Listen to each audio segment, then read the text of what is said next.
સુરેન્દ્રનગર વઢવાણના આમ આદમી પાર્ટીના પૂર્વ જોઈન્ટ સેક્રેટરી સતીશ ગમારે પક્ષમાંથી રાજીનામું આપ્યું છે। તેમણે સોશિયલ મીડિયા પ્લેટફોર્મ પર આ જાહેરાત કરી હતી અને ભાજપમાં જોડાવાની ઘોષણા કરી હતી।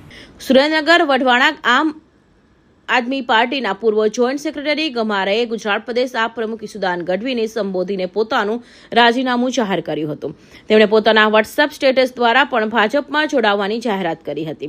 આ જાહેરાતથી સુરેન્દ્રનગરના રાજકીય વર્તુળમાં હલચલ મચી ગઈ છે। નોંધનીય છે કે આપના પૂર્વ કાર્યકરો અને હોદ્દેદારો હવે રાજીનામું આપવા માટે સોશિયલ મીડિયાનો ઉપયોગ કરી રહ્યા છે। છેલ્લા ઘણા સમયથી આમ આદમી પાર્ટીમાં સક્રિય હતો, પ્રદેશ લેવલનો હોદ્દો પણ ધરાવતો હતો। ત્યારે છેલ્લે હમણાં સાયન્સ પ્રક્રિયાઓ જ્યારે ચાલતી હતી ત્યારે કોઈ સામાજિક કામ હોવાના કારણે, પ્રશ્નો કામ હોવાના કારણે એટલું એક્ટિવ નહોતો।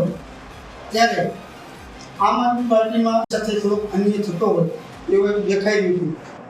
મારા સાથી મિત્રો ઘણું સમજાવટ અને કહેવાથી આજે હું ભાજપ જોઈન્ટ કરી અને કેસરીઓ ધારણ કર્યો છે અને સૌનો સાથ, સૌના વિકાસના કામમાં હું જોડેને આગળ કામ કરતો રહીશ એવું પક્ષને પણ ભારતીય જનતા પાર્ટીને પણ ખાતરી આપું છું। આજે અમારા મિત્ર જે આપમાંથી રાજીનામું આપ્યું અને સતીશભાઈ ભાજપમાં જોડાના, એની સાથે સાથે મારું ખૂબ જ સન્માન જેને કહેવાય એવું આજે ભારતીય જનતા પાર્ટીના હિસાબે એક સન્માન ગણું તો ભલે, અને હું જોડાયેલો છું એમાં અને સદાય આગળ પ્રચાર પણ કરીશ અને કરતો રહીશ। પણ મને જે લાભ આપ્યો છે, અમે સતીશભાઈને લાભ આપ્યો છે, એ બદલ અમે લોકો ભારતીય જનતા પાર્ટીનો ખૂબ ખૂબ આભાર માનીએ છીએ।